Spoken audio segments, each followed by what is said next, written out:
Hello hello.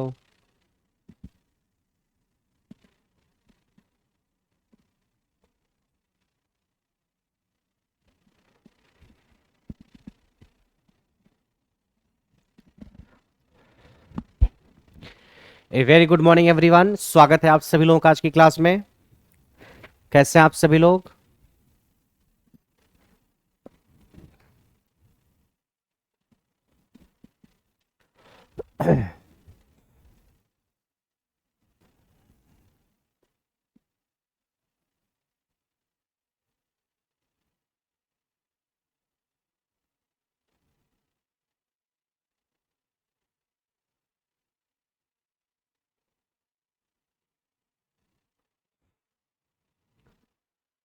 स्वागत है आप सभी लोगों का। मेरे साथ Ashutosh, Deepak, Munna, Anant Dev, Jaishankar, Arpit, Priyanshu, Sanjay, Jayant. A very good morning. आज हम सिंगल फेज इंडक्शन मोटर के कुछ सवाल करेंगे। किसके सवाल करेंगे? सिंगल फेज इंडक्शन मोटर के, जो आपके अलग अलग एग्जाम में पूछे हुए हैं और यहाँ से रिलेटेड सवाल आपके एग्जाम में आते ही आते हैं। ठीक है, तो सिंगल फेज इंडक्शन मोटर के कुछ सवाल हम करेंगे। सबसे पहला सवाल आपके सामने जो है वो ये है, एक स्प्लिट फेज इंडक्शन मोटर के लिए प्रवर्तन कुंडली, जिसको कि स्टार्टिंग वाइंडिंग कहते हैं, डॉट डॉट होती है, जबकि मुख्य कुंडली डॉट डॉट डॉट होती है। इंग्लिश वालों के लिए मैं लिख दूं, ये कहना चाह रहे हैं कि एक स्प्लिट फेज इंडक्शन मोटर होती है। कैसी होती है स्प्लिट फेज इंडक्शन मोटर? उसमें स्टार्टिंग वाइंडिंग कैसी होती है और जो मेन वाइंडिंग होती है वो कैसी होती है। सवाल ये है कि जो स्प्लिट फेज इंडक्शन मोटर होती है, जिसको कि रेजिस्टेंस स्टार्ट इंडक्शन मोटर भी कहते हैं, इसमें आपको यह बताना है कि जो आपकी स्टार्टिंग वाइंडिंग होती है उसका नेचर कैसा होता है, और जो आपकी मेन वाइंडिंग होती है उसका नेचर कैसा होता है, ये आपको बता देना है। स्टार्टिंग वाइंडिंग और मेन वाइंडिंग का नेचर कैसा होता है ये आपको बताना है। निम्न प्रतिरोधी मतलब लो रेजिस्टिव, लो रेजिस्टेंस। निम्न प्रतिघाती मतलब लो रिएक्टेंस। अत्यधिक प्रतिरोधी मतलब हाई रेजिस्टेंस।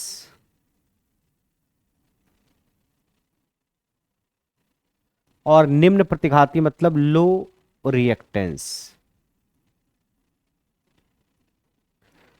अत्यधिक प्रतिरोधी मतलब हाई रेजिस्टेंस,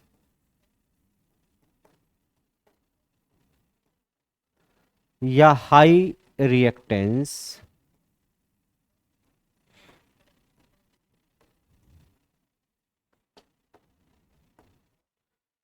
लो रेजिस्टेंस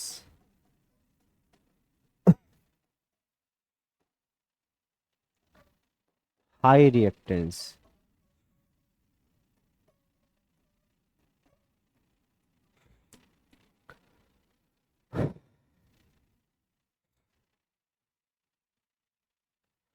बताइए इसका आंसर सभी लोग।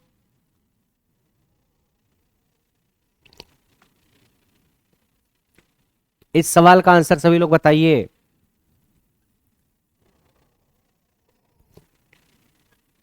कि स्प्लिट फेज इंडक्शन मोटर में स्टार्टिंग वाइंडिंग और मेन वाइंडिंग का नेचर कैसा होता है।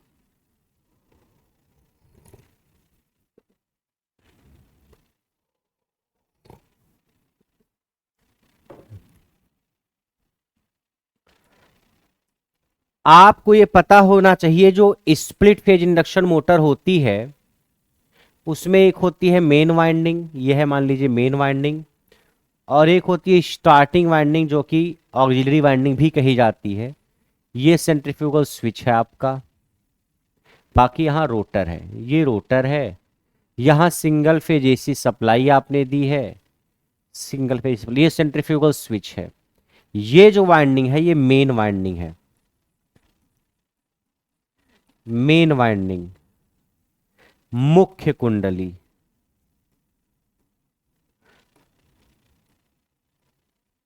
और ये वाली जो वाइंडिंग है ये है आपकी ऑक्सिलरी वाइंडिंग, या इसे ही आप बोल सकते हो स्टार्टिंग वाइंडिंग।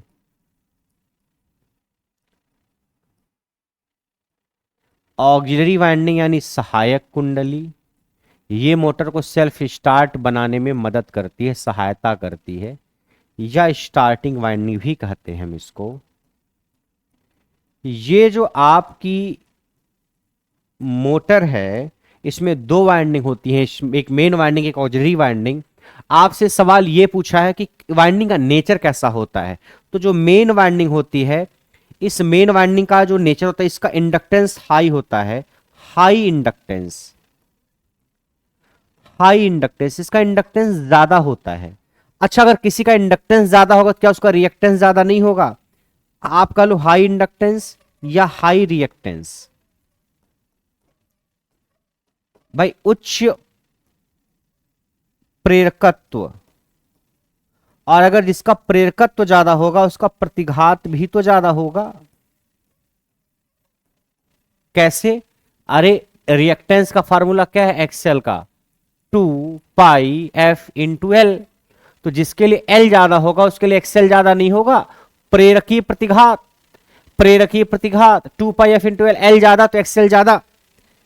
इस वाइंडिंग का प्रेरकत्व तो ज्यादा होता है, प्रतिघात ज्यादा होता है। अच्छा, इसका प्रतिरोध कितना होता है? प्रतिरोध इसका कम होता है। अगर बात प्रतिरोध की हो तो इसका प्रतिरोध कम होता है, लेस रेजिस्टेंस। प्रतिरोध इसका कम होता है, लो रेजिस्टेंस कह लो आप, लेस चाहे लो, निम्न प्रतिरोध, इसका प्रतिरोध कम होता है। और अगर हम स्टार्टिंग वाइंडिंग की बात करें तो स्टार्टिंग वाइंडिंग या ऑक्सिलरी वाइंडिंग, इसके लिए क्या कहानी है? इसके लिए रेजिस्टेंस ज्यादा होता है, हाई रेजिस्टेंस, हाई रेजिस्टेंस, उच्च प्रतिरोध होता है। और अगर प्रतिघात या प्रेरकत्व की बात की जाए तो इसका प्रेरकत्व तो कम होता है, लो इंडक्टेंस, लो इंडक्टेंस, निम्न प्रेरकत्व होता है। और अगर प्रेरकत्व किसी का कम है एल, तो उसके लिए एक्सएल भी कम होगा, लो रिएक्टेंस या लो इंडक्टिव रिएक्टेंस, निम्न प्रतिघात, जो प्रतिघात होता है उसका वो कम होता है। क्लियर है कहानी? इतना तो आपको पता होना ही चाहिए, आपको पता है ही। कुछ और पॉइंट्स में ऐड कर दूं अगर, तो आपको एक चीज पता है, रेजिस्टेंस का फार्मूला आर होता है रो एल अपान ए। अगर इस वाइंडिंग का रेजिस्टेंस ज्यादा है, किसका? ऑक्सिलरी वाइंडिंग का। तो अगर रेजिस्टेंस किसी का ज्यादा है, एरिया अगर ज्यादा, रेजिस्टेंस ज्यादा है, इसका मतलब उसका एरिया क्या होगा? कम। रेजिस्टेंस अगर ज्यादा है किसी का तो उसका एरिया क्या होगा? कम। तो जो ऑक्सिलरी वाइंडिंग है इसका प्रतिरोध ज्यादा होता है, प्रतिरोध ज्यादा मतलब एरिया कम, एरिया कम मतलब वाइंडिंग पतली होगी। ये वाइंडिंग कैसी होगी? पतली। तो ऑक्सिलरी वाइंडिंग जो आपकी होती है तो इसका रेजिस्टेंस ज्यादा होता है, मतलब उसका एरिया कम, क्षेत्रफल कम, मतलब वाइंडिंग पतली होगी, पतले पतले होंगी।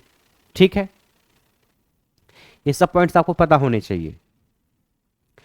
और इस वाइंडिंग का इंडक्टेंस ज्यादा होता है, इसका इंडक्टेंस आपने फार्मूला पढ़ा होगा, जो इंडक्टेंस होता है वो टर्न के स्क्वायर पे डिपेंड करता है, टर्न के स्क्वायर पे डिपेंड करता है इंडक्टेंस। तो अगर इसका इंडक्टेंस ज्यादा है, एल ज्यादा है, इसका मतलब इसमें टर्न ज्यादा होंगे, एल ज्यादा का मतलब टर्न ज्यादा होंगे, इसमें टर्न की संख्या ज्यादा होती है।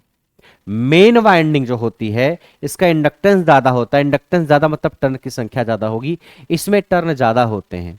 इसमें टर्न ज्यादा होते हैं, इसमें टर्न कम होते हैं, इसमें टर्न ज्यादा होते हैं। ये वाइंडिंग क्या होती है? पतली होती है। तो ये वाइंडिंग होती है पतली, इसमें टर्न होते हैं ज्यादा। ये सब भी याद होना चाहिए।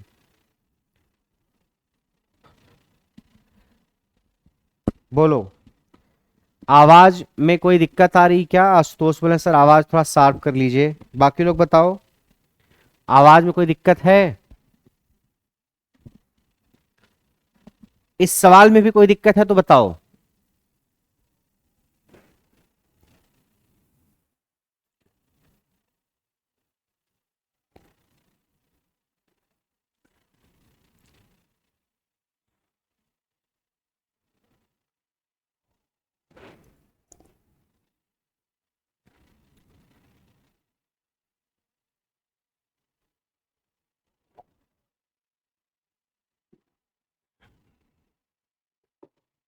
कोई दिक्कत नहीं है आवाज में? ओके।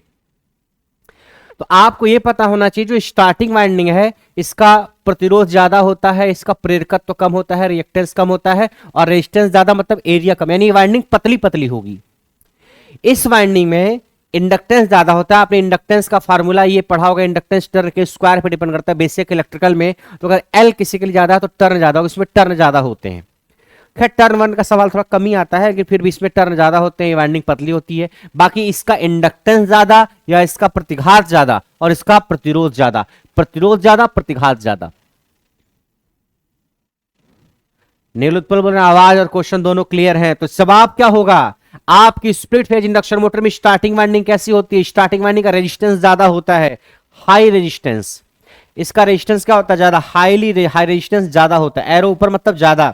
और जो मेन वाइंडिंग होती है इसका इंडक्टेंस या प्रतिघात ज्यादा, तो प्रतिघात एल ज्यादा होता है। इसके लिए एल ज्यादा, तो जिसके लिए एल ज्यादा उसके लिए एक्स भी ज्यादा होगा, एक्स एल भी ज्यादा। ये प्रेरकत्व है, प्रतिघात है। This is inductance, this is inductive reactance. तो मेन वाइंडिंग के लिए इंडक्टेंस ज्यादा या इंडक्टिव रिएक्टेंस ज्यादा, स्टार्टिंग वाइंडिंग के लिए रेजिस्टेंस ज्यादा। तो ऑप्शन क्या टिक करोगे? स्टार्टिंग वाइंडिंग होती है हाईली रेजिस्टिव, अत्यधिक प्रतिरोधी, और मेन वाइंडिंग क्या है? मेन वाइंडिंग है अत्यधिक प्रतिघाती। तो अत्यधिक प्रतिरोधी, अत्यधिक प्रतिघाती, सी ऑप्शन, सी ऑप्शन। अत्यधिक प्रतिरोधी रेजिस्टेंस ज्यादा, और दूसरी अत्यधिक प्रतिघाती एल ज्यादा और एक्सएल ज्यादा, प्रतिघात ज्यादा है, इंडक्टिव रिएक्टेंस इज हाई। बोलो चंदन,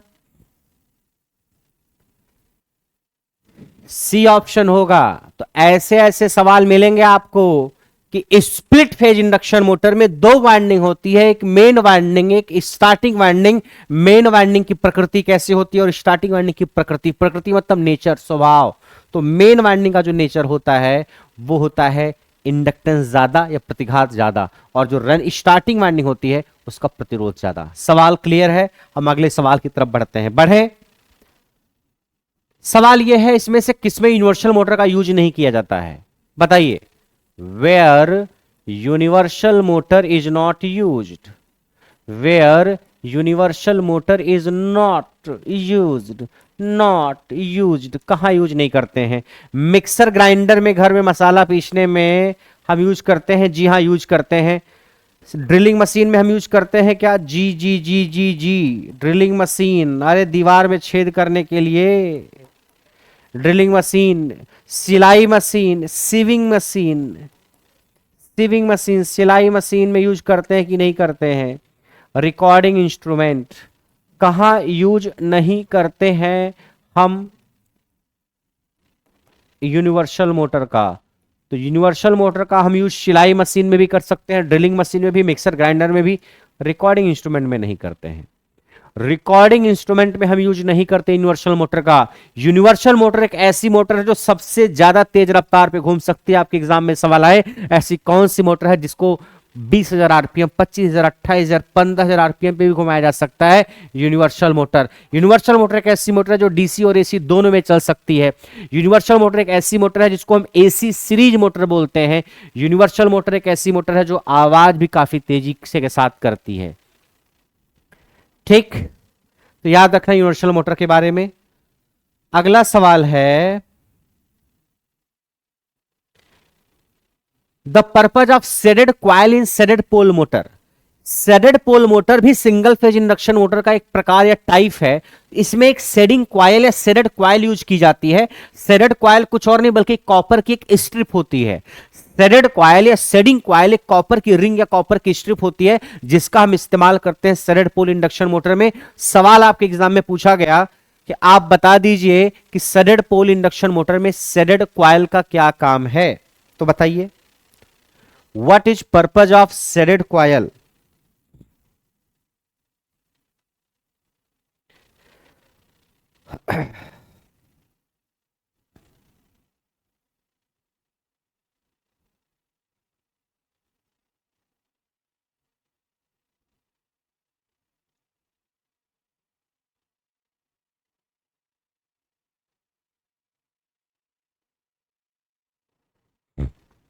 बताइए। शेडेड क्वाइल का काम होता है, शेडेड क्वाइल का काम होता है रोटेटिंग मैग्नेटिक फील्ड पैदा करना, घूमने वाला चुंबकीय क्षेत्र पैदा करना। ए ऑप्शन, घूर्णी चुंबकीय क्षेत्र को उत्पन्न करना to produce rotating magnetic field. ये तो सवाल हो गया। अगला सवाल जो बन सकता है स्टैंडर्ड पोल इंडक्शन मोटर में वो ये है कि स्टैंडर्ड पोल इंडक्शन मोटर किधर से किधर घूमती है, तो ये अनस्टैंडर्ड पोर्शन से स्टैंडर्ड पोर्शन की तरफ घूमती है। स्टैंडर्ड पोल इंडक्शन मोटर में रोटर के घूमने की दिशा को रिवर्स करना पॉसिबल नहीं है। और एक सवाल और जो आता है वो मैं लिख दे रहा हूं। सवाल आता है इफिशियंसी कितनी होती है स्टैंडर्ड पोल इंडक्शन मोटर की, what is efficiency of standard pole induction motor, वो सवाल मैं लिख रहा हूं। Efficiency of standard pole induction motor is, क्या इसकी दक्षता होती है बताएंगे आप। स्टैंडर्ड पोल प्रेरण मोटर, स्टैंडर्ड पोल प्रेरण मोटर की दिशा की दक्षता होती है, बहुत कम इफिशियंसी होती है। इसकी इफिशियंसी बहुत कम होती है, इसका स्टार्टिंग टॉर्क बहुत कम होता है और इसकी स्पीड भी बहुत कम होती है। दक्षता कितनी होती है 50 to 70%, 30 to 50%, 70 to 90%, 90 to 100,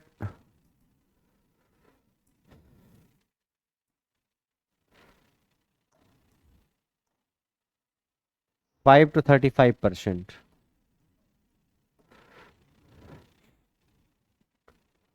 ये सवाल है आपका कि स्टैंडर्ड पोल इंडक्शन मोटर की जो इफिशियंसी होती है कितनी होती है, तो इसकी जो इफिशियंसी होती है, इफिशियंसी दक्षता, इसकी जो इफिशियंसी होती है दक्षता काफी कम होती है, बहुत कम होती है। लगभग 5 से 35% या 5 से 30% के आसपास होती है, 5 to 35% के आसपास, या 5 से 30%, 30-35% के आसपास। 5% से लेके 35% या 5% से लेके 30%, इसी रेंज में इसकी दक्षता होती है, काफी कम है। हम तो चाहते हैं कि मशीन की इफिशियंसी 100% हो, लेकिन 100% किसी भी मशीन की इफिशियंसी हो ही नहीं सकती, वो केवल कोरी कल्पना हो सकती है। एक्चुअली कभी 100% नहीं हो सकती। चलो 100 नहीं, 95 हो, 98 हो, बट इसकी तो 5 से 35% के बीच में है, जो कि बहुत कम है। ये कमी है स्टैंडर्ड पोल इंडक्शन मोटर की। अरे तो सस्ती भी तो बहुत होती है स्टैंडर्ड पोल इंडक्शन मोटर। सबसे सस्ती सिंगल फेज इंडक्शन मोटर यही है, सबसे सस्ती सिंगल फेज इंडक्शन मोटर यही, इसकी इफिशियंसी इस रेंज में होती है 5 से 35% के आसपास। याद रखना 5% से लेके 35% के बीच में, इसी रेंज में वेरी करती है इसकी इफिशियंसी, इसी रेंज में वेरी करती है। क्लियर है। इसकी दक्षता बहुत कम होती है, इसका टॉर्क बहुत कम होता है, स्पीड बहुत कम होती है, सस्ती लेकिन बहुत होती है। तो सस्ती चीजें अच्छी होती हैं क्या? दुनिया में जितनी भी खास चीजें हैं वो सस्ती नहीं है। अगर चीजें अच्छी भी हो और सस्ती भी हो तो सबके पास नहीं होने लगेंगी। 5 से 35% की रेंज में होती है, याद रखना आप इसको। स्टैंडर्ड पोल पे एक सवाल और है, मैं करवा ही देता हूं आपको।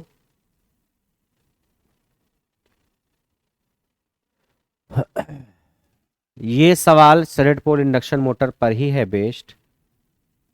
सवाल यह है कि which are the following single phase motor is available with speed as low as 1 revolution per minute. ऐसी कौन सी मोटर है जो बहुत निम्न गति पर रन कर सकती है, और वो निम्न गति क्या हो सकती है? 1 रिवोल्यूशन पर मिनट, 1 आरपीएम, 1 परिक्रमण प्रति मिनट। यानी इतनी स्लो स्पीड जो कि 1 आरपीएम पे भी, 1 आरपीएम बहुत कम है, रिवोल्यूशन पर मिनट मतलब 1 मिनट में सिर्फ एक चक्कर, 1 मिनट में सिर्फ एक चक्कर, 1 मिनट में 60 सेकंड होते हैं भाई, 60 सेकंड में सिर्फ एक चक्कर मारे। हमारी 3 फेज इंडक्शन मोटर 1500-1600 आरपीएम पे घूमती है। यूनिवर्सल मोटर 20,000-25,000 आरपीएम तक भी घूम सकती है, और केवल 1 आरपीएम पे इतनी कम स्पीड से घूम सकने वाली मोटर अगर कोई है तो वह है हमारी स्टैंडर्ड पोल इंडक्शन मोटर। कौन सी motor? Standard pole induction motor. अगर कोई मोटर है जो बहुत लो स्पीड, जो कि 1 आरपीएम है, यहां तक इतनी निम्न स्पीड पे घूम सकती है, then that is standard pole induction motor. कौन सी motor? Standard pole induction motor. Standard pole induction motor बहुत स्लो स्पीड पे घूम सकती है, और वो स्लो स्पीड इतनी कम हो सकती है कि 1 आरपीएम तक स्लो स्पीड पे घूम सकती है। बहुत कम है 1 आरपीएम। ठीक है।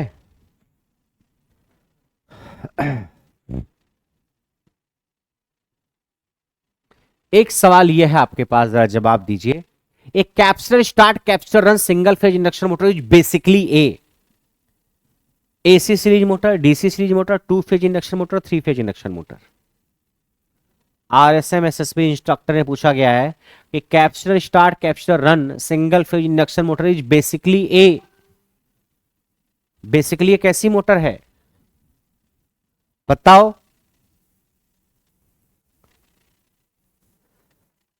कैसी मोटर है ये Chintu? Capacitor start capacitor run single phase induction motor. Sir इसको हम सिंगल फेज इंडक्शन मोटर के टाइप में पढ़ते हैं तो सिंगल फेज इंडक्शन मोटर ही होगी सर। सर नाम में लिखा भी तो single phase induction motor, but option में तो है ही नहीं सिंगल फेज इंडक्शन मोटर। तब सर इसको तो हम सिंगल फेज इंडक्शन मोटर के टाइप में पढ़ते हैं और इसके नाम में लिखा भी है सिंगल फेज इंडक्शन मोटर, लेकिन ऑप्शन में तो नहीं है ना सिंगल फेज इंडक्शन मोटर। तो कैपेसिटर स्टार्ट कैपेसिटर रन ये सिंगल फेज इंडक्शन मोटर का प्रकार है। तो हम पढ़ते हो तो सिंगल फेज इंडक्शन मोटर में ही है और सिंगल फेज इंडक्शन मोटर होती भी है, बट लिखा कि बेसिकली ये है क्या। ऑप्शन में देखो बेसिकली ये टू फेज इंडक्शन मोटर है। कैसे सर? आओ देखते हैं। कैपेसिटर स्टार्ट कैपेसिटर रन का डायग्राम जरा बनाते हैं, फिर आपको समझ में आएगा। ये है आपकी मेन वाइंडिंग, मुख्य कुंडली। ये है आपकी स्टार्टिंग वाइंडिंग। ये आपके पास एक कैपेसिटर है और यहां पे सेंट्रीफ्यूगल स्विच है और फिर एक कैपेसिटर यहां पे है। यहां पे सिंगल फेज एसी सप्लाई दी जाती है, सिंगल फेज एसी सप्लाई। ये मेन वाइंडिंग है, ये स्टार्टिंग वाइंडिंग है। ये कैपेसिटर है जिसको हम रनिंग कैपेसिटर बोलते हैं, इस कैपेसिटर को हम स्टार्टिंग कैपेसिटर बोलते हैं। ये सेंट्रीफ्यूगल स्विच है, बाकी यहां पे आपका रोटर होगा, ये रोटर है। होता क्या है, ये मेन वाइंडिंग है, मुख्य कुंडली, और ये है स्टार्टिंग वाइंडिंग या ऑक्सिलरी वाइंडिंग।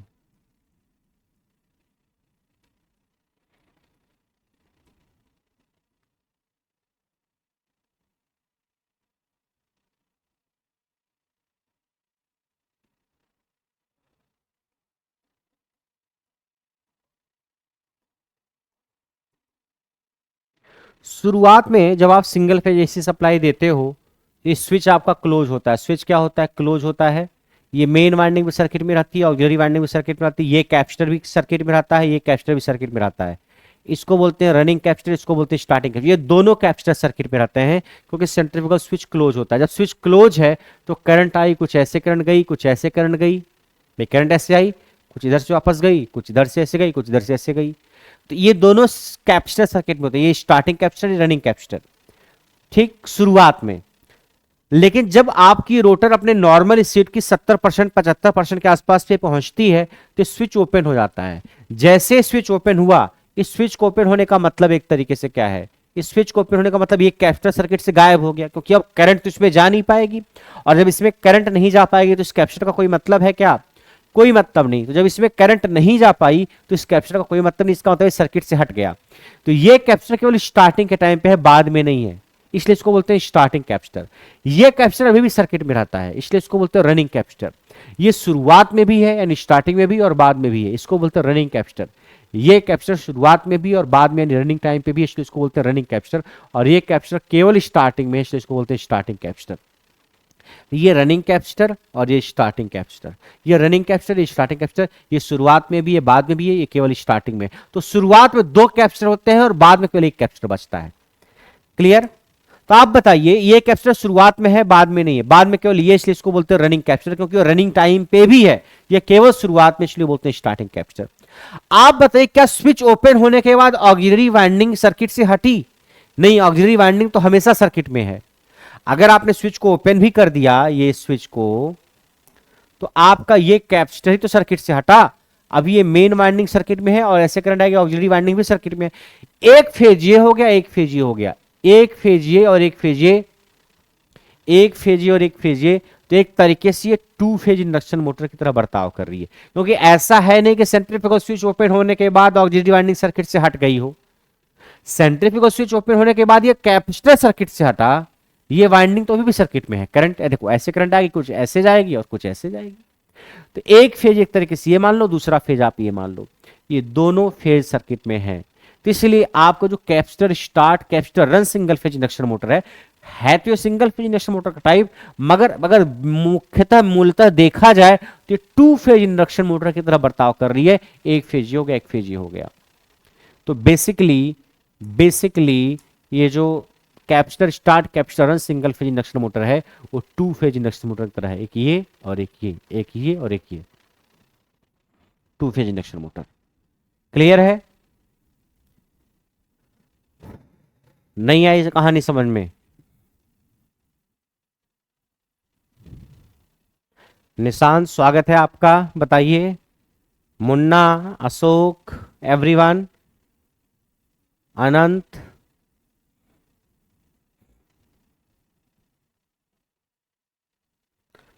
अगला सवाल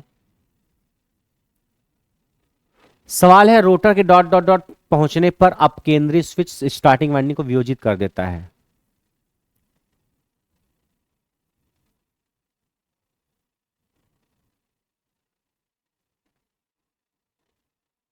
centrifugal switch disconnects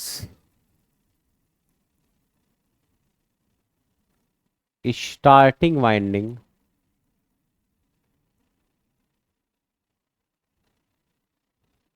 when rotor reaches dot dot dot dot dot 75 to 80% of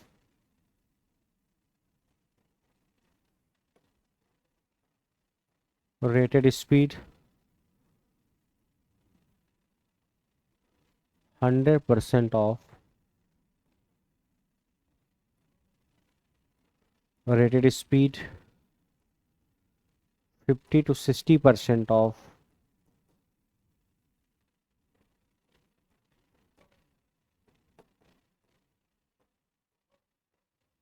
rated speed, या 60 to 70% ऑफ रेटेड स्पीड। बताइए।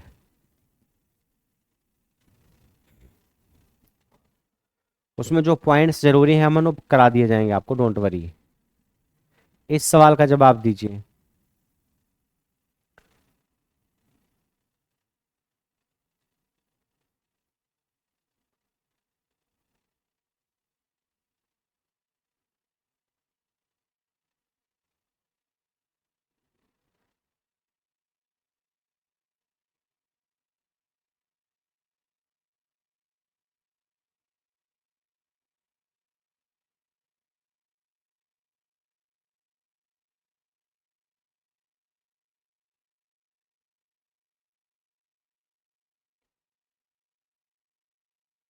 जवाब दीजिए आप लोग।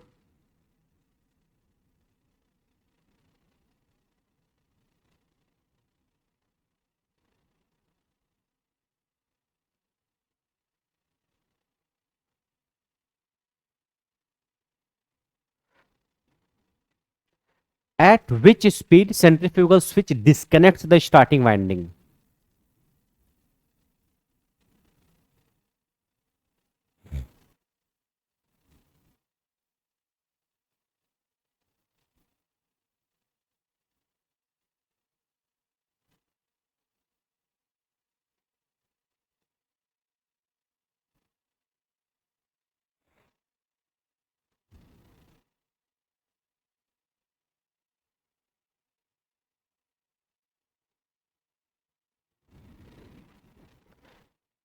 कुछ लोगों ने आंसर दिया है, आ रहा है नील उत्पल, आपका भी आंसर आ रहा है। सभी लोग इसका आंसर बताइए। एक दो बच्चे से काम नहीं चलेगा, सभी लोग इसका आंसर दीजिए कि सेंट्रीफ्यूगल स्विच जो होता है ये स्टार्टिंग वाइंडिंग को सर्किट से हटा देता है। कब हटाता है? कब हटाता है, सवाल ये है। बताइए।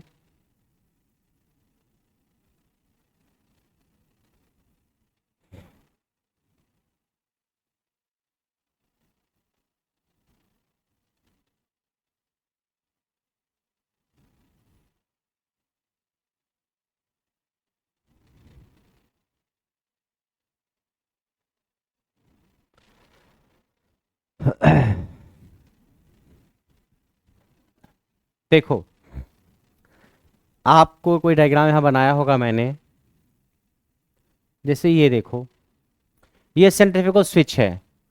शुरू में स्विच क्लोज होता है, ये दोनों वाइंडिंग सर्किट में उपस्थित होती हैं।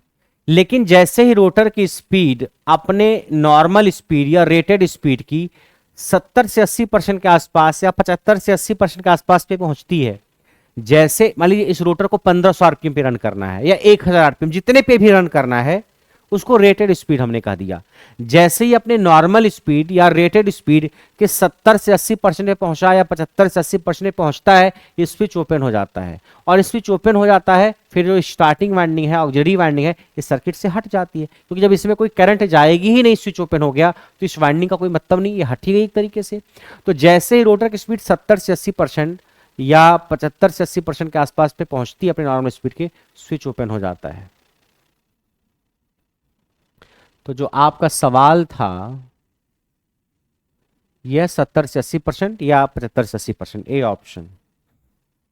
70 से 80 या 75 से 80। अब 70 से 80 वाला ऑप्शन है नहीं, तो कोई 70 75 80% के आसपास से पहुंचती है, तो ए ऑप्शन। अगला है domestic ceiling fan is an example of. जो आपका डोमेस्टिक सीलिंग फैन है, छत वाला पंखा, नॉर्मली उसमें कौन सी मोटर लगी होती है? DC motor, brushless DC motor, two phase induction motor, single phase induction motor. Single phase induction motor लगी होती है। डोमेस्टिक सीलिंग फैन, जो घरेलू छत का पंखा है, उसमें कौन सी मोटर लगी होती है? उसमें सिंगल फेज इंडक्शन मोटर लगी होती है। और अगर सिंगल फेज इंडक्शन मोटर में हम टाइप की बात करें, तो आप बोल सकते हो permanent capacitor. Permanent capacitor single phase induction motor लगी होती है। Permanent capacitor single phase induction motor लगी होती है। अस्थाई संधारित्र एकल फेज प्रेरण मोटर। अस्थाई संधारित्र एकल फेज प्रेरण मोटर, ये मोटर नॉर्मली लगी होती है सिंगल फेज इंडक्शन मोटर के टाइप में।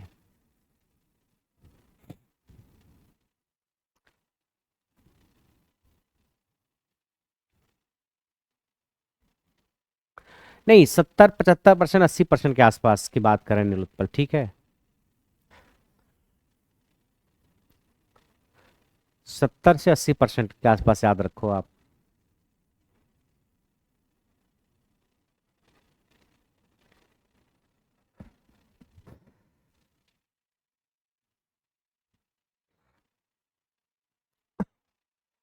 तो सिंगल फेज इंडक्शन मोटर और उसके टाइप में अस्थाई संधारित्र।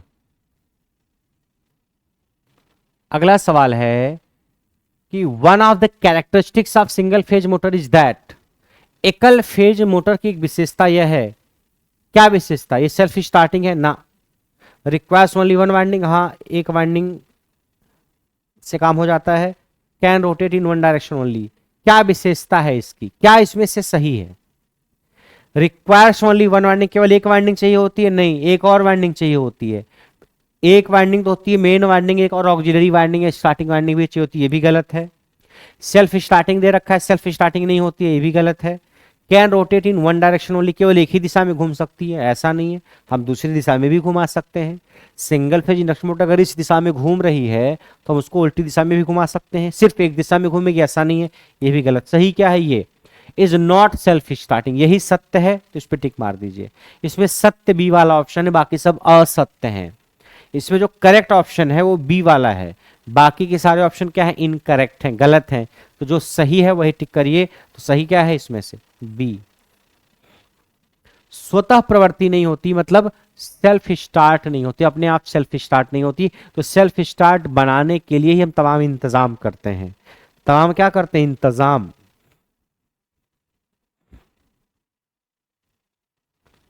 अगला सवाल है कि खिलौनों में हम कौन सी मोटर का इस्तेमाल करते हैं? खिलौनों में हम मुख्यतः कौन सी मोटर का इस्तेमाल करते हैं? Which motor is used in toys? खिलौना जानकर तुम तो मेरा दिल तोड़ जाते हो, उस खिलौने में कौन सी मोटर इस्तेमाल करते हैं?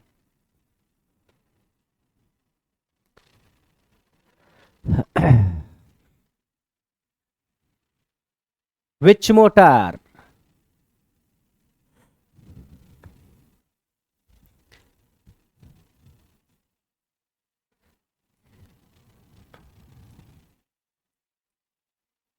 सडेड सडेड सडेड सडेड सडेड सडेड सडेड पोल इंडक्शन मोटर बहुत सस्ती मोटर है। सबसे सस्ती सिंगल फेज इंडक्शन मोटर यही है। सबसे स्लो स्पीड पे चलने वाली सिंगल फेज इंडक्शन मोटर यही है। सडेड पोल इंडक्शन मोटर खिलौने में इस्तेमाल की जाती है। खिलौने में ये सवाल है अगला। At a speed of about 75% of synchronous speed, a centrifugal switch disconnects the auxiliary winding from the line supply and the split phase induction motor continues to run on the synchronous गति के लगभग 75% गति पर up केंद्रीय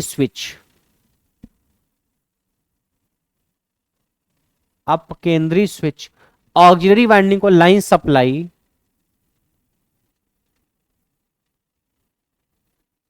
supply से अलग कर देता है। पर स्प्लिट फेज इंडक्शन मोटर निम्न में से किस पर चलती है?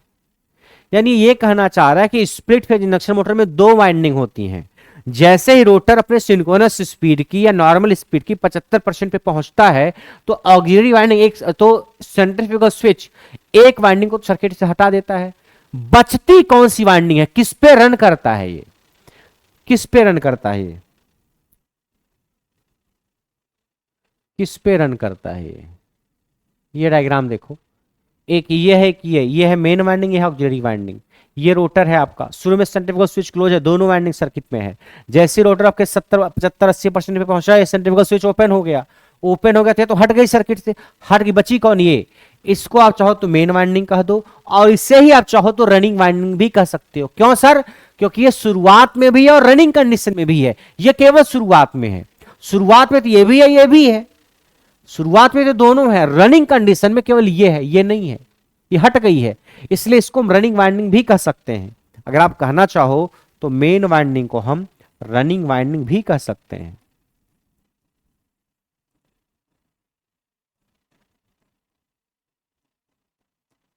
क्यों?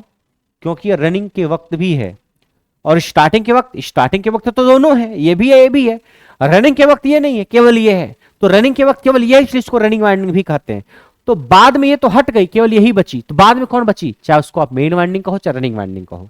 तो जो सवाल था आपका कि बाद के वक्त कौन सी मोटर रनिंग वाइंडिंग बचती है, यही है ना कि ऑक्सिलरी वाइंडिंग को लाइन सप्लाई से अलग कर देता है। यानी ऑक्सिलरी वाइंडिंग यानी स्टार्टिंग वाइंडिंग तो हट गई। स्प्लिट फेज इंडक्शन मोटर निम्न से किस पर चलती है? अब कौन सी वाइंडिंग है जिस पर चल रही है? मेन वाइंडिंग या रनिंग वाइंडिंग? अब मेन वाइंडिंग तो देखो ऑप्शन में है नहीं, लेकिन रनिंग वाइंडिंग लिखा है तो मेन वाइंडिंग को रनिंग वाइंडिंग कह सकते हैं। ए ऑप्शन, मेन वाइंडिंग को हम रनिंग वाइंडिंग कह सकते हैं। ये कौन है? सचिन बोल रहे हैं डी ऑप्शन। अरे पागल लड़के, रोटर वाइंडिंग कहां से? रोटर तो हमेशा ही सर्किट में रहेगी, रोटर भी हटती है क्या? रोटर तो हर वक्त प्रेजेंट है सर्किट में। रनिंग वाइंडिंग, इसी रनिंग वाइंडिंग को आप चाहो तो मेन वाइंडिंग भी कह सकते हो।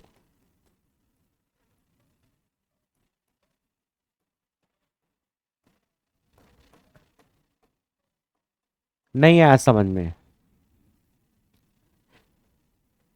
ऑक्सिलरी वाइंडिंग को तो हटा दिया गया सेंट्रीफ्यूगल स्विच के द्वारा। अब कौन सी वाइंडिंग बची है जिसपे मोटर चल रही है? मेन वाइंडिंग बची है। मेन वाइंडिंग को ही रनिंग वाइंडिंग कह सकते हैं क्योंकि वो रनिंग के वक्त है। स्टार्टिंग वक्त तो है ही, स्टार्टिंग के वक्त तो ऑक्सिलरी वाइंडिंग भी है, लेकिन ऑक्सिलरी वाइंडिंग बाद में हट गई। मेन वाइंडिंग बाद में भी, इसलिए रनिंग वाइंडिंग कहते हैं। A option. बिहार में पूछा है TG2 में, ऐसे ऐसे सवाल आएंगे बिहार में BSP SCL में। तो चिंटू का सर ये सब सवाल तो हम पढ़ के जा ही नहीं रहे हैं सर। नहीं पढ़ के जा रहे तो फिर कैसे नौकरी लगेगी?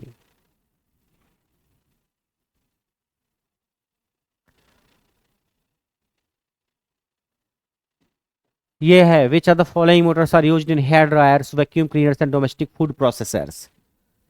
हेयर ड्रायर में, वैक्यूम क्लीनर में, घरेलू खाद्य प्रोसेसर, डोमेस्टिक फूड प्रोसेसर मतलब जो फूड प्रोसेसिंग करने की छोटी मोटी मशीनें हम घरों में यूज करते हैं, जैसे मिक्सर ले लो या ऐसी और कोई मशीन, उसमें कौन सी मोटर यूज करते हैं? तो आपका जवाब होना चाहिए universal motor. Universal motor hair dryer में, वैक्यूम क्लीनर में, सिलाई मशीन में, इलेक्ट्रिक सेवर में, मिक्सर ग्राइंडर में यूज की जाने वाली मोटर है यूनिवर्सल मोटर, जो डीसी और एसी दोनों पे चलती है। हाँ, डीसी पे थोड़ा ज़्यादा तेजी के साथ चलती है, एसी में स्पीड थोड़ा कम होती है। डीसी में एफिशिएंसी ज़्यादा होती है, एसी में एफिशिएंसी कम होती है। डीसी में स्पार्किंग कम होती है, एसी में स्पार्किंग ज़्यादा होती है। यह है यूनिवर्सल मोटर। सवाल यह है कि अगर 230 वोल्ट डीसी सीरीज मोटर को 230 वोल्ट की एसी दे दी जाए तो क्या होगा? A 230 volt DC series motor is connected to 230 volt AC, तो क्या होगा? इस सवाल का जवाब आपको देना है कि मेरे पास एक मोटर है जिसको कि 230 वोल्ट डीसी दिया गया तो चल रही है, अगर 230 वोल्ट एसी दिया जाए तो क्या होगा? वो चलेगी। डीसी सीरीज मोटर को अगर आप एसी सप्लाई दोगे तो चलेगी, डीसी सीरीज मोटर को अगर आप एसी सप्लाई दोगे तो चलेगी, बस अंतर क्या है? वो थोड़ा धीरे धीरे चलेगी, ज्यादा स्पार्किंग करेगी, लॉस ज्यादा होगा, इफिशियंसी कम होगी, टॉर्क कम पैदा होगा एसी में, मगर चलेगी। उसी दिशा में चलेगी जिस दिशा में डीसी देने पर चलती, दिशा नहीं बदलेगी। हाँ, स्पीड जरूर कम हो जाएगी। तो अगर आप 230 वोल्ट डीसी सीरीज मोटर को 230 वोल्ट एसी दोगे तो क्या होगा? The motor will run with less efficiency and more sparking. Motor will not run at all, motor बिल्कुल नहीं चलेगी ना, ऐसा नहीं होगा। मोटर चलेगी, उसी दिशा में चलेगी जिधर डीसी देने पर चलती। Motor will vibrate violently, motor तेजी से कंपन करेगी। Motor will get burn, motor जल जाएगी, ऐसा कुछ भी नहीं होगा। ये होगा the motor will run with less efficiency, AC देने पर इफिशियंसी थोड़ा घट जाएगी, एंड मोर स्पार्किंग, चिंगारी बनती रहेगी, चलेगी। तो डी, ये डी ऑप्शन। डीसी में और एसी में जो अंतर होता है सप्लाई देने पर, एक तरीके से आप यूनिवर्सल मोटर की बात कर रहे हो। किसकी बात कर रहे हो? यूनिवर्सल मोटर की। स्पार्किंग ज्यादा होती है एसी देने पर, एफिशिएंसी भी घट जाती है, लॉसेज बढ़ जाते हैं, टॉर्क भी घट जाता है एसी पर, स्पीड भी घट जाती है एसी पर।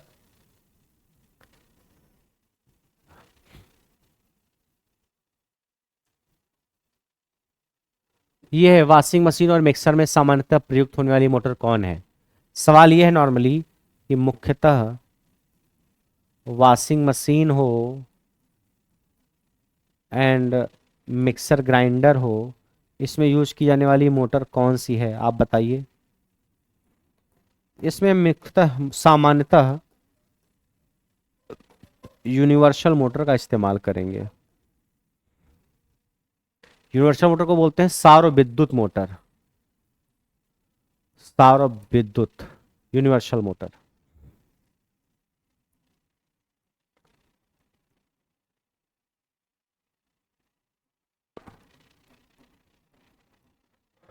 एएलपी में पूछा हुआ है वॉशिंग मशीन और मिक्सर में सामान्यतः कौन सी मोटर प्रयोग करेंगे? यूनिवर्सल मोटर को सौर विद्युत मोटर बोलते हैं। ALP universal motor, universal motor. आइए अगला सवाल है, the centrifugal switch is normally employed in, अपकेंद्रित स्विच का उपयोग सामान्यतः कहां किया जाता है?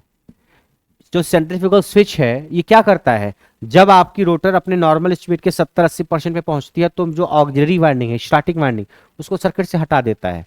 ये कहां यूज करती है? यूनिवर्सल मोटर में ना, रिपल्सर मोटर में ना, सरेड पोल मोटर में ना, कैपेसिटर स्टार्ट कैपेसिटर मोटर में हाँ, कैपेसिटर स्टार्ट कैपेसिटर में इस्तेमाल किया जाएगा। कहां कहां इस्तेमाल करेंगे? स्प्लिट फेज इंडक्शन मोटर में इस्तेमाल करेंगे, कैपेसिटर स्टार्ट इंडक्शन मोटर में इस्तेमाल करेंगे, कैपेसिटर स्टार्ट कैपेसिटर रन में इस्तेमाल करेंगे, परमानेंट कैपेसिटर मोटर में भी इस्तेमाल नहीं करेंगे, स्टडेड पोल मोटर में भी इस्तेमाल नहीं करेंगे। परमानेंट कैपेसिटर मोटर में कैपेसिटर परमानेंटली सर्किट में होता है, वहां भी इस्तेमाल नहीं करेंगे। स्टडेड पोल में भी नहीं इस्तेमाल करेंगे, सी वाले में इस्तेमाल करेंगे, सी वाले में, सी वाले में। क्लियर। अगला है in a single phase motor the degree of displacement between starting winding and running winding. Single phase induction motor जो होती है उसमें जो आपकी स्टार्टिंग वाइंडिंग है और जो रनिंग वाइंडिंग, रनिंग वाइंडिंग मतलब मेन वाइंडिंग, उसमें एंगल कितना होता है, एंगल कोण पूछा है। एकल फेज मोटर में प्रारंभन कुंडलन और द्वितीयक कुंडलन के बीच कितने अंश का अंतर होता है? प्रारंभन कुंडलन मतलब स्टार्टिंग वाइंडिंग यानी ऑक्सिलरी वाइंडिंग, और द्वितीयक कुंडलन मतलब यह है रनिंग वाइंडिंग या मेन वाइंडिंग। यानी आपसे मेन वाइंडिंग जिसको कि आप रनिंग वाइंडिंग भी कह सकते हो और जो ऑक्सिलरी वाइंडिंग जिसको स्टार्टिंग वाइंडिंग कह सकते हो, उनके बीच का एंगल कितना होता है? एंगल 90 डिग्री होता है। ऐसे ये अगर मेन वाइंडिंग है और ये अगर ऑक्सिलरी वाइंडिंग या स्टार्टिंग वाइंडिंग है, तो दोनों, ये मान लीजिए सेंट्रीफ्यूगल स्विच है, यहाँ सिंगल फेज एसी सप्लाई दी गई है, तो इनके बीच में जो एंगल होता है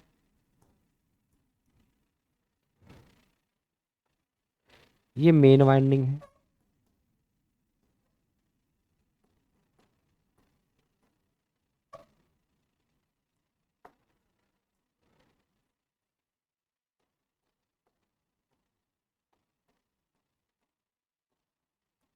या इसे ही हम रनिंग वाइंडिंग भी कह सकते हैं।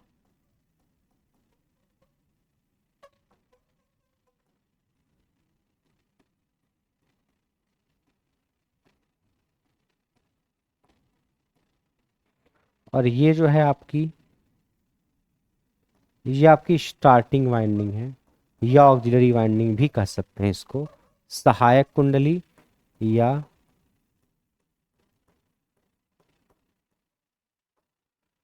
स्टार्टिंग कुंडली। इनके बीच में जो कोण होता है ना, एंगल, ये 90 डिग्री का एंगल होता है, 90 डिग्री इलेक्ट्रिकल। जो इनके बीच में एंगल होता है 90 डिग्री का होता है, 90 डिग्री, 90 डिग्री का कोण होता है इनके इनके बीच में। कितने डिग्री का? 90 डिग्री इलेक्ट्रिकल एंगल होता है। 90 degree electrical angle, 90 degree electrical angle, कितने का कोण? 90 डिग्री का कोण होता है।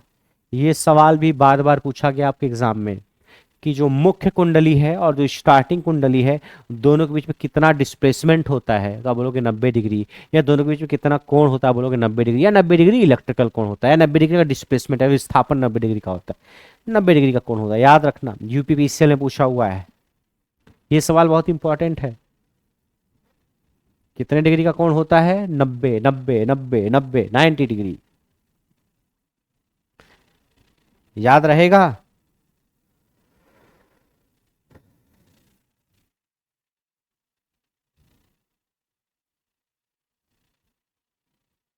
ए motor which does not have rotor winding, एक ऐसी मोटर जिसमें रोटर के ऊपर वाइंडिंग होती ही नहीं है।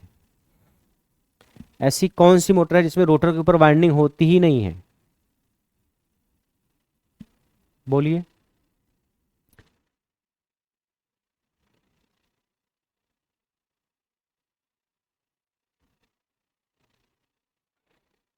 बताइए।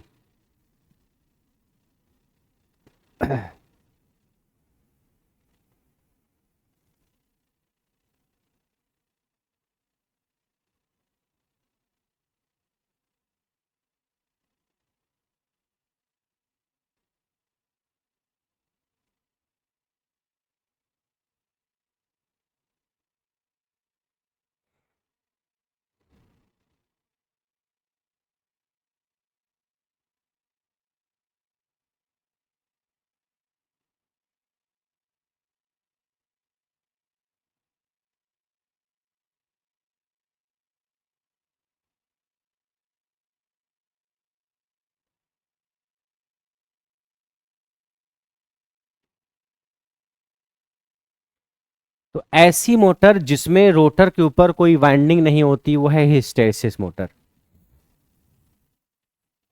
हिस्टैरिसीस मोटर में रोटर के ऊपर कोई वाइंडिंग नहीं होती। आपको जब थ्योरी पढ़ाई गई थी तो बताया गया था हिस्टैरिसीस मोटर के बारे में। सवाल आता है ना, अभी कल ही बताया था आपको, कल की क्लास में बताया था हिस्टैरिसीस मोटर में कि इसमें रोटर के ऊपर कोई वाइंडिंग नहीं होती है। पूछा है यूपी आर्मिनल में। हिस्टैरिसीस मोटर में रोटर के ऊपर कोई वाइंडिंग नहीं की जाती है।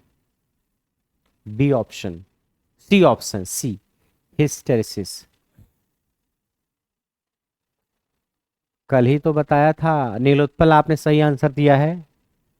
नीलोत्पल ने सही दिया है। कल ही तो बताया था कि ऐसी कौन सी मोटर जिसमें ना तो कोई टीथ होता है न ही रोटर के ऊपर वाइंडिंग होती है, तो हिस्टैरिसीस मोटर। कल की क्लास में बताया, आज चिंटू भूल गया।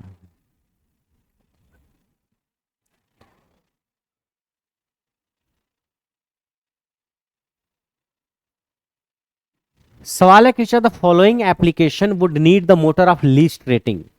इसमें से किसके लिए सबसे कम रेटिंग की मोटर की जरूरत पड़ेगी? सबसे कम रेटिंग की मोटर, सबसे कम वाट की मोटर किस पे जरूरत पड़ेगी? सीविंग मशीन, सिलाई मशीन में, टेबल फैन में, इलेक्ट्रिक क्लॉक में, डोमेस्टिक मिक्सर ग्राइंडर में? बोलो। सबसे कम रेटिंग की जो मोटर है वो कहां यूज करेंगे हम? वो हम यूज करेंगे इलेक्ट्रिक क्लॉक में। कहां यूज करेंगे? Electric clock. इलेक्ट्रिक क्लॉक में नॉर्मली हम सडेड पोल मोटर वगैरह यूज करते हैं। इलेक्ट्रिक क्लॉक वगैरह में नॉर्मली हम सडेड पोल मोटर वगैरह यूज करते हैं इसमें, इलेक्ट्रिक क्लॉक में। सडेड पोल इंडक्शन मोटर,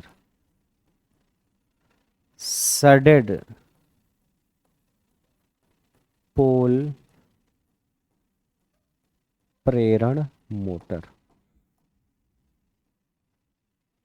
सडेड पोल प्रेरण motor.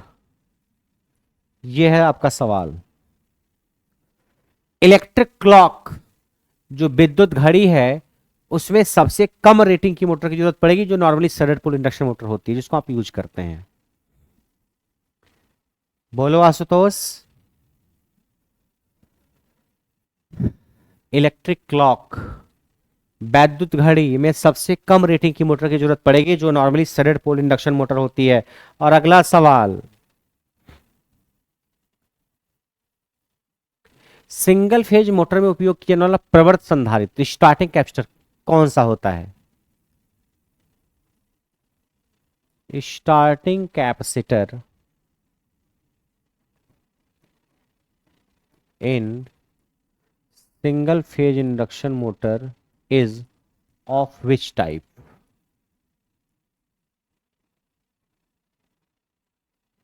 Is of which type? विद्युत अपघटनी, इलेक्ट्रोलिटिक,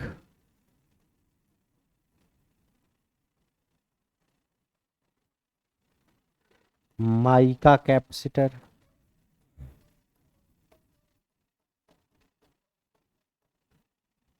टाइमर कैपेसिटर?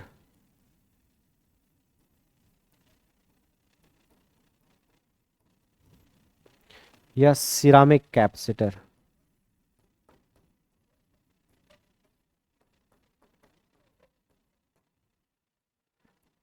बताइए।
मेरे पास मुन्ना का आंसर आया है डी, अशोक का आंसर आया है ए। और देखो, सिंगल फेज इंडक्शन मोटर में आप दो टाइप के कैपेसिटर इस्तेमाल करते हो।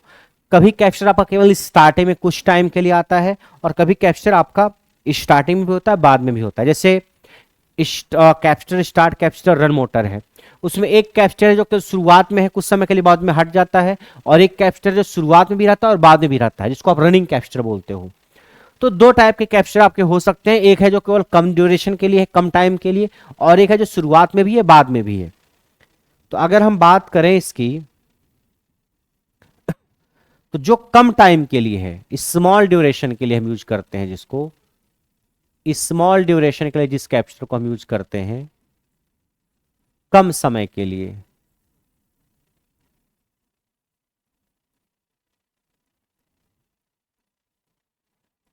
जैसे कैपेसिटर स्टार्ट इंडक्शन मोटर में, कैपेसिटर स्टार्ट इंडक्शन मोटर में कैपेसिटर थोड़े समय के लिए इस्तेमाल हुआ, या कैपेसिटर स्टार्ट कैपेसिटर रन में जो स्टार्टिंग कैपेसिटर है वो थोड़े समय के लिए इस्तेमाल हुआ, वो होता है इलेक्ट्रोलिटिक टाइप, इलेक्ट्रोलिटिक कैपेसिटर, जो थोड़े समय के लिए इस्तेमाल हुआ। हिंदी में बोलते हैं वैद्युत अपघटनी संधारित्र, जो थोड़े समय के लिए स्मॉल ड्यूरेशन के लिए यूज किया जाता है। और कुछ कैपेसिटर होते हैं जो सर्किट में लंबे समय के लिए रहते हैं, जैसे कैपेसिटर स्टार्ट कैपेसिटर रन में जो कैपेसिटर शुरुआत में भी होता है और बाद में भी होता है, मतलब हमेशा होता है, रनिंग कैपेसिटर जिसको बोलते हो आप। जिसमें इसमें देखो ये वाला कैपेसिटर, ये वाला कैपेसिटर सर्किट में शुरू में भी है, बाद में भी रहेगा, इसको रनिंग कैपेसिटर बोलते हैं, ये लंबे समय के लिए। ये कैपेसिटर केवल शुरुआत में है, थोड़े समय के लिए, बाद में हट जाता है। जो थोड़े समय वाला हो तो इलेक्ट्रोलाइटिक कैपेसिटर होगा, और जो लंबे समय के लिए होता है पेपर कैपेसिटर। जो लंबे समय के लिए होता है वो होता है पेपर कैपेसिटर, लॉन्ग ड्यूरेशन के लिए जो होता है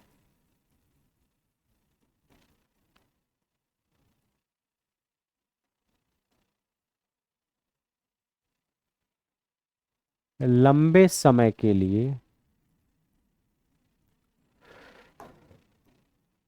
वो होता है पेपर कैपेसिटर।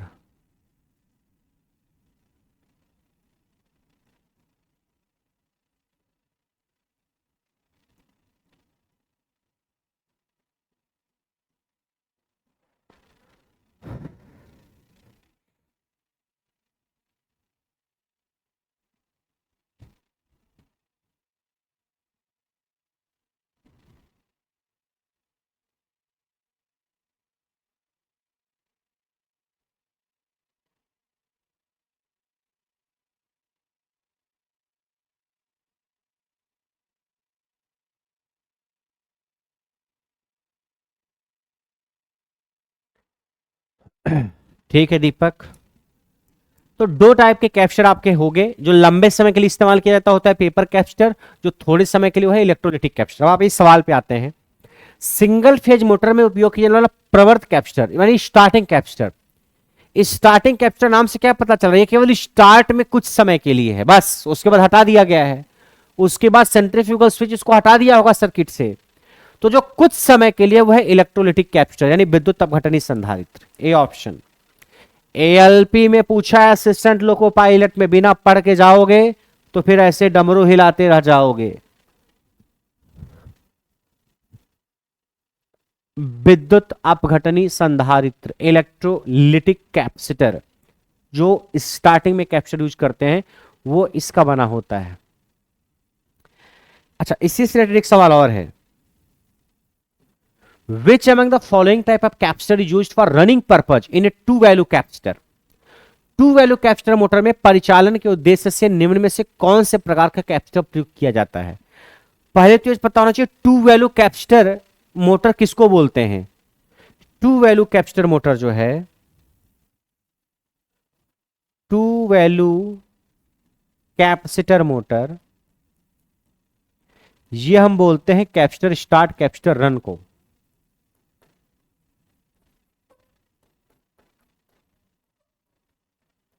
कैपेसिटर स्टार्ट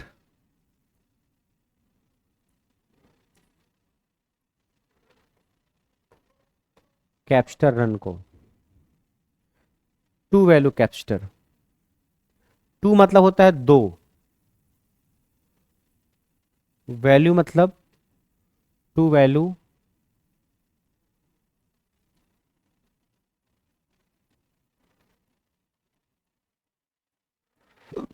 किसको बोलते हैं? कैप्स्टर स्टार्ट कैप्स्टर रन को।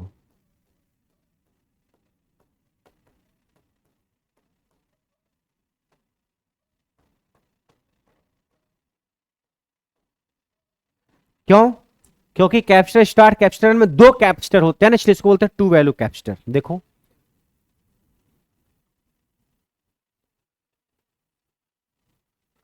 कैप्स्टर स्टार्ट कैप्स्टर रन में दो कैप्स्टर होते हैं, ये एक कैप्स्टर, ये दो कैप्स्टर है ना कैप्स्टर स्टार्ट कैप्स्टर रन में।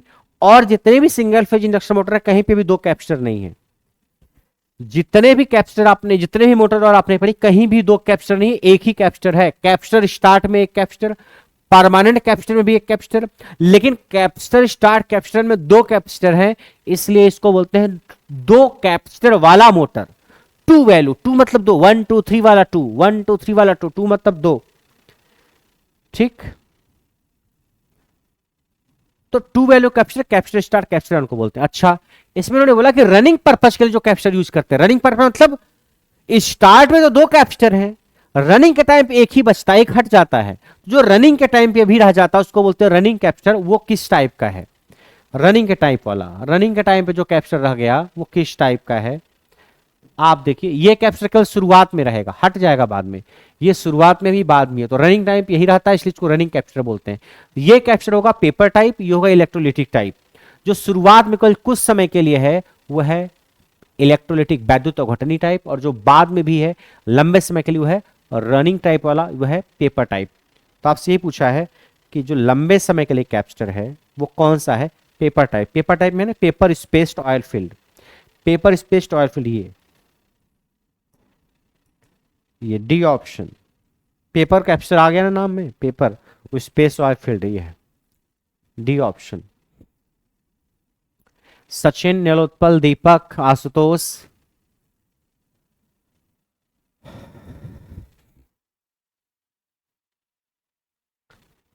ये सब कहानी सबको आई समझ में या नहीं?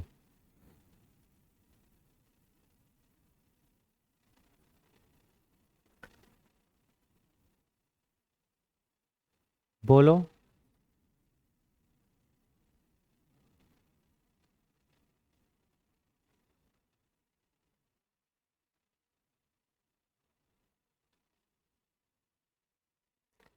अगला सवाल ये है, विभक्त कला मोटर में आरंभन कुंडली होता है। ये है, ये सवाल तो हो गया है। इन्हें split phase induction motor starting winding has उच्च एल, उच्च एल मतलब एल हाई है और निम्न आर, आर लो है। उच्च आर मतलब आर इज हाई और एल भी हाई है। इसका मतलब निम्न R, R is low, L भी लो है। उच्च आर मतलब आर आपका हाई है और एल आपका लो है। किस वाइंडिंग की बात कर रहा है? Starting winding. स्टार्टिंग वाइंडिंग कैसी होती है? इसके लिए आपका रेजिस्टेंस ज्यादा होता है, इंडक्टेंस कम होता है। स्टार्टिंग वाइंडिंग रेजिस्टेंस ज्यादा, इंडक्टेंस कम, रेजिस्टेंस ज्यादा, इंडक्टेंस कम, रेजिस्टेंस ज्यादा, इंडक्टेंस कम। D option, D. आपका सबसे पहला सवाल यही तो था, कुछ ऐसा ही। यहां आओ।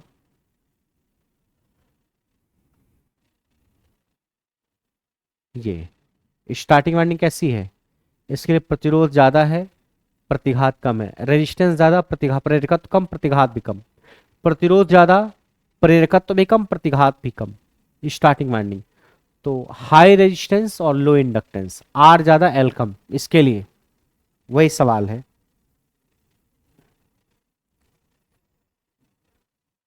आर ज्यादा एल कम, डी ऑप्शन, यूपीपीसीएल।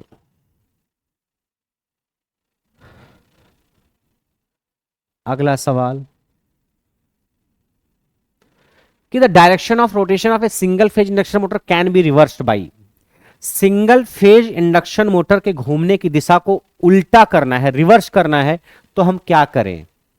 आपके पास दो वाइंडिंग होती है, एक मेन वाइंडिंग, एक स्टार्टिंग वाइंडिंग। चाहे मेन वाइंडिंग के कनेक्शन को उल्टा कर दो, चाहे स्टार्टिंग वाइंडिंग के कनेक्शन को उल्टा कर दो, आपके रोटर की घूमने की दिशा उल्टी हो जाएगी। दोनों को एक साथ उल्टा मत करना। सिंगल फेज इंडक्शन मोटर में एक मुख्य कुंडली होती है मेन वाइंडिंग, जिसको कि आप रनिंग वाइंडिंग भी कह सकते हो, और एक होती है स्टार्टिंग वाइंडिंग, जिसको ऑक्सिलरी वाइंडिंग या सहायक कुंडली कहते हैं। इन दोनों में से किसी एक वाइंडिंग के कनेक्शन को रिवर्स कर दो, उल्टा कर दो, एक को, चाहे मेन वाइंडिंग को चाहे स्टार्टिंग वाइंडिंग के कनेक्शन को उल्टा कर दो, तो आपके रोटर के घूमने की दिशा उल्टी हो जाएगी। आपको दोनों ही वाइंडिंग को एक साथ उल्टा मत कर देना कि कहीं मेन वाइंडिंग को भी और ऑक्सिलरी वाइंडिंग को एक साथ उल्टा कर दिया और डांस करने की मोटर रिवर्स घूमेगी। नहीं रिवर्स घूमेगी, तुम घूम जाओगे, एग्जाम में सवाल गलत हो जाएगा। आपको सिर्फ किसी एक को, या तो मेन वाइंडिंग को उल्टा कर दो या स्टार्टिंग वाइंडिंग कनेक्शन को उल्टा कर दो। क्या है? Reversing the connection of both the winding, ना, दोनों को रिवर्स नहीं करना है। Reversing the connection of starter winding, मतलब स्टार्टिंग वाइंडिंग उसकी कनेक्शन को, यह संभव है। Reverse the supply connection, no, using a reversing switch, उल्टा करने वाले स्विच का उपयोग करके। बताओ इसमें से जो ऑप्शन सही हो क्या है?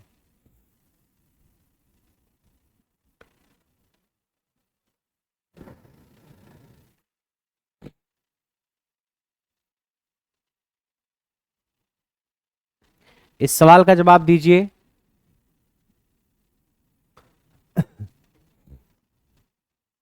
सभी लोग इस सवाल को पढ़िए और इसका जवाब दीजिए।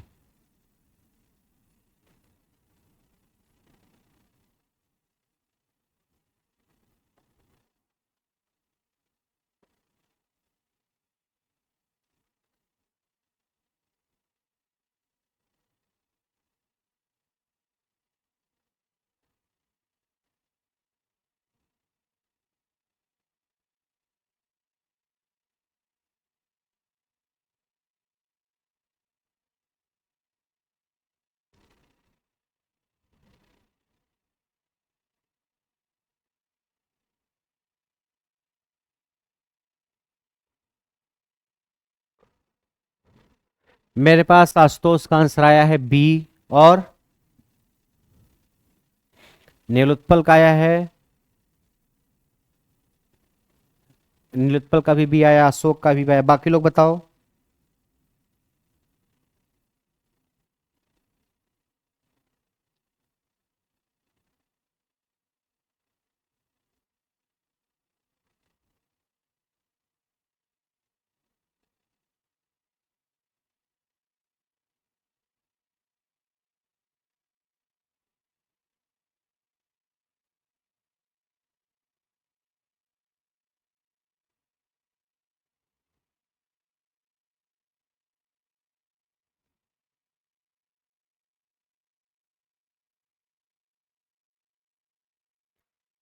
देखो, आप या तो मेन वाइंडिंग के कनेक्शन को उल्टा कर दो या तो स्टार्टिंग वाइंडिंग को। ऑप्शन आपके क्या है? दोनों को एक साथ उल्टा करोगे तो उल्टा नहीं होगा, सप्लाई को उल्टा करोगे तो उल्टा नहीं होगा, यूजिंग ए रिवर्सिंग स्विच, नहीं, reversing the connection of starter winding, जो स्टार्टर वाइंडिंग है यानी जो स्टार्टिंग कुंडली है, जिसको कि आप ऑक्सिलरी वाइंडिंग भी कहते हो, उसको उल्टा कर दो। ये ऑप्शन मैच कर रहा है हमारा। प्रवर्तन कुंडलन, जिसको कि स्टार्टिंग वाइंडिंग बोलते हैं, प्रवर्तन कुंडल मतलब स्टार्टिंग वाइंडिंग।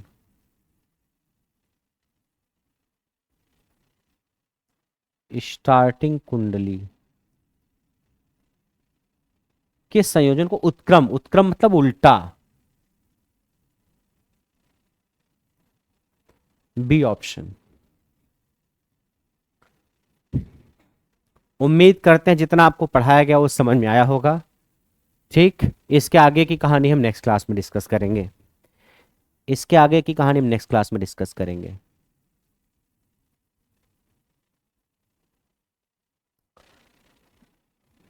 ठीक है, बाकी मैं आपको चलते चलते बता दूं कि अगर आप जेई का बैच ज्वाइन करना चाहते हो, JE electrical, mechanical, civil, electronics, RRB JE के लिए या फिर किसी भी एग्जाम के लिए, ये बैचेज आपके करियर ऐप पे चल रहे हैं।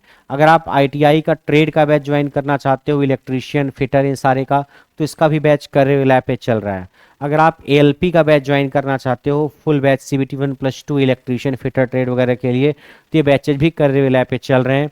या इसके अलावा अगर आप आरआरबी टेक्नीशियन ग्रेड 1 सिग्नल का जो बैच है, जो डिप्लोमा बीएससी और बीटेक के बच्चों के लिए है, वो बैच ज्वाइन करना चाहते हो तो बैच भी करियर ऐप पे आप ज्वाइन कर सकते हो।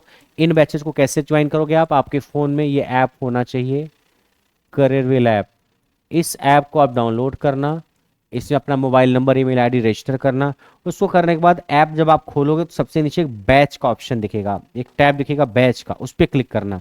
उस पर क्लिक करने के बाद ऊपर अलग अलग एग्जाम का सेक्शन दिखेगा, एसएससी बैंक टीचिंग वगैरह। उसमें थोड़ा और दाएं जाओगे आप तो आपको एक कैटेगरी दिखेगी, सेक्शन दिखेगा JE ITI and railway exam. एक कैटेगरी दिखेगी JE ITI and railway exam, उस पर क्लिक करना। उस पर क्लिक करने के बाद जितने भी बैचेज जेई ITI रेलवे से रिलेटेड हैं सारे बैचेज दिखेंगे। उन बैचेज पे जाके जिस बैच को आप ज्वाइन करना चाहोगे उस बैच में जाओगे तो आपको एक इंट्रो वीडियो उस बैच की दिखेगी। उस इंट्रो वीडियो को आप देखना, उसमें बैच की सारी जानकारी दी जाती है और आप वहीं ऐप से ही एडमिशन ले लेना, ठीक है। और एडमिशन लेकर के आप पढ़ना स्टार्ट कर सकते हो। और अगर बैच से रिलेटेड कोई क्वेरी है आपके पास तो आपके पास ये नंबर है, इस पे आप फ़ोन कर सकते हो या व्हाट्सएप मैसेज करके पूछ सकते हो, ठीक है। तो अगर आप आरआरबी जेई की तैयारी करना चाह रहे हो या फिर आईटीआई इलेक्ट्रीशियन के लिए यूपीपीसीएल वगैरह के जो एग्ज़ाम होते हैं, या जो मध्य प्रदेश में वैकेंसी आई हुई है, सेल वगैरह में जो आईटीआई पर बेस्ड वैकेंसी आती है, आ रही है, उन सब की तैयारी आप करना चाह रहे हो तो आप बैच ज्वाइन करके अपनी तैयारी को आगे बढ़ा सकते हो, ठीक है। तो आज मैंने आपको सिंगल फेज इंडक्शन मोटर के कुछ सवाल करवाए। ऐसे ही किसी और सेशन में हमसे दोबारा आपसे मुलाकात होगी। बाकी तब तक के लिए नमस्कार।